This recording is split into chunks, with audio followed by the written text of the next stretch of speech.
Greetings and welcome to Hexed Encountered. I'm Joe. In this video, we will be doing a look at the game Diamond Legacies 1927. This is designed by Kent Krause and is available on Amazon and I believe on his website as well. Now, I did a video or some video on the first game of this, which was Diamond Legacies 1934. The video for that would obviously give you an idea of what's going on in here because the game itself has not changed. What we've got here is a different season. So the way this series is set up is you get an individual season inside the book, and then you have all the information you need, including the charts and tables and so forth, as well as all of the teams and the player ratings to play games from that season. Now, we also have in here, in addition to the rules, right? So we have an introduction, and then we have the rules. And we'll go through the rules as we play, so I won't go into it too much right now. But we also have, so the rules, here's how you walk through it, and you've got a look at some of the charts as well, right? So this is the intro, and this has not changed since the 1934 book. You also have ballpark effects affecting basically the power. So home run chances, which is cool because as most baseball game simulation type fans enjoy having the park have an impact, as you know, it increases realism. Nice sequence of play right here. Then you have your example of play, which is going to go through a matchup between the Yankees and the Pirates. It goes through an inning, single inning, which of course was the World Series matchup in 1927. 1927 is a pretty famous baseball season. It was the year that Ruth hit 60 home runs. The Yankees were murderers row, and they were at the peak of their powers in the Ruth Gehrig era. So you get a nice walkthrough here of the game in terms of one inning, how the game works, and then we get into the rosters. So you can see we've got the rosters for all of the National League, American League, Negro National League, and the Eastern Color League teams from 1927. So you have all of the leagues that were active at the major league level that year. And so what you'll see is the player's name, his position or positions, depending, and whether he batted right, left, or switch. And you can play someone out of position if the position you wish or need to play them at is not listed.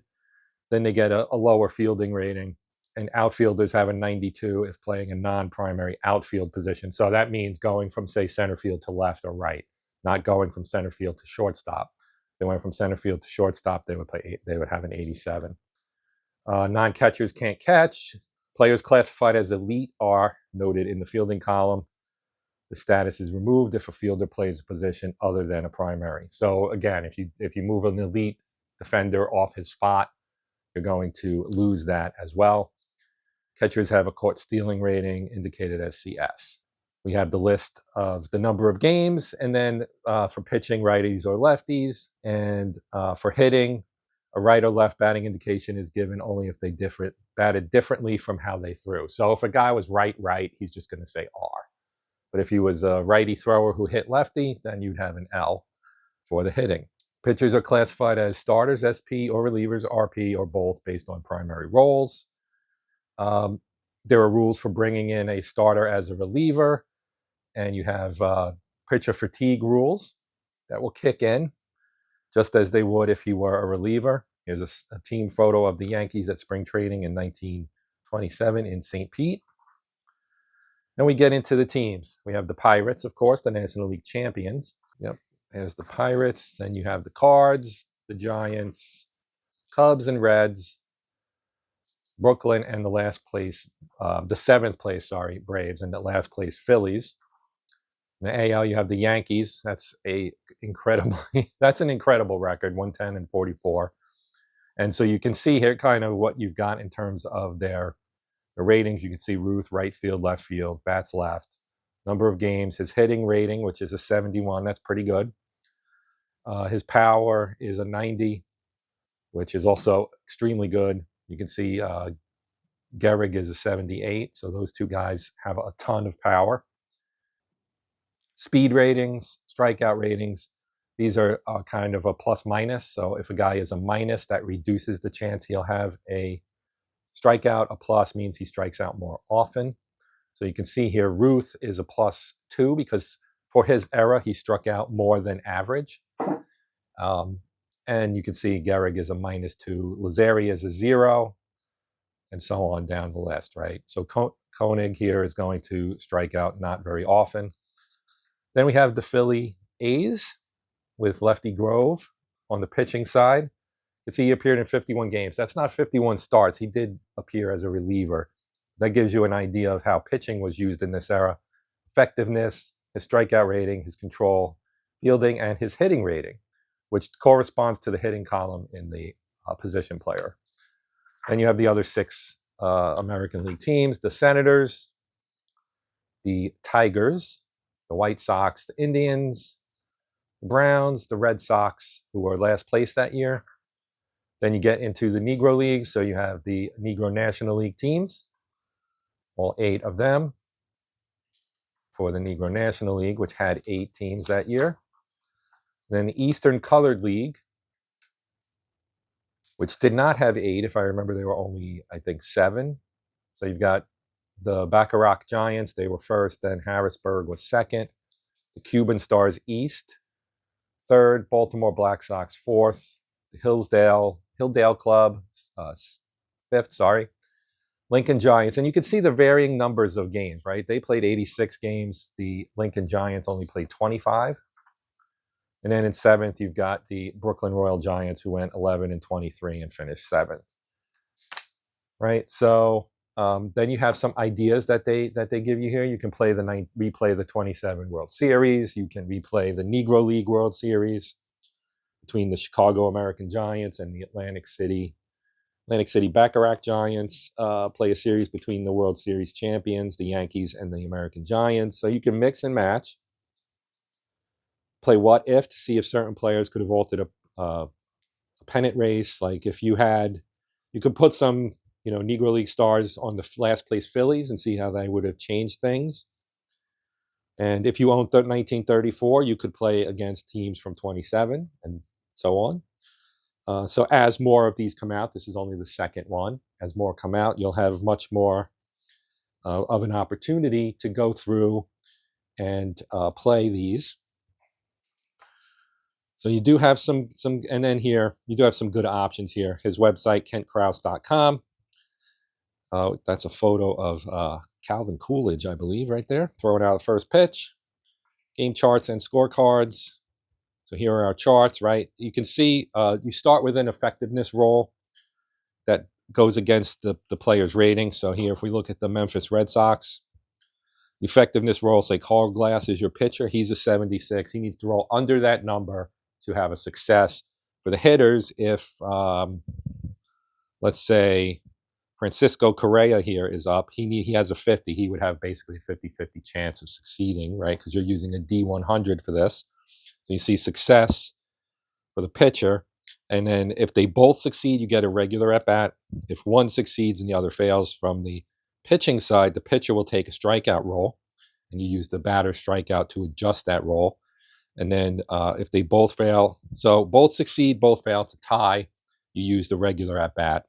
If one succeeds and the other fails, then you get the possibility of having a walk or a strikeout. So it's a clever system, really straightforward and clever, and it works really well. Then you've got your at-bat number. For regular, you take the hitting rating and divide in half. And if you have the opposite handedness pitcher-batter matchup, so if you have a righty-lefty matchup, it's a +3, lefty-righty's -3, and so on. Or if it's right-left or left-right, it's a +3. If they're the same, it's a -3. So you get an adjustment there. Pitcher advantage, hitting rating is divided in half, and then you subtract 10. Hitter advantage, the hitting rating is divided in half, but then you add 10. So there's the nuance in here that makes this is the main piece of the engine, and then the rest of it is just, in wargaming we call it Chrome, but it's all the detail, right, that comes into what happened on that play. So you have several charts here, out chart, hit chart, and then he provides you with some sample lineup things. And then we have the credits here for the design and development, of course, was done by Kent.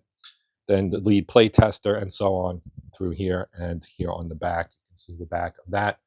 So if you want to see gameplay, I will put up a card so that you can look at the gameplay video for the 1934. Now, I may do some stuff in here. I love the 27 season. I may do some stuff in here and make a little mini series. Maybe I'll do the Negro League World Series or something. The Negro Leagues have always been kind of underserved in terms of recognition and statistical tracking and things like that. Obviously, segregated baseball kind of deprived us and the contemporary people of opportunity to really see the best of the best going at it, regardless of their race. So that is going to do it for this one. You can see the game is $10.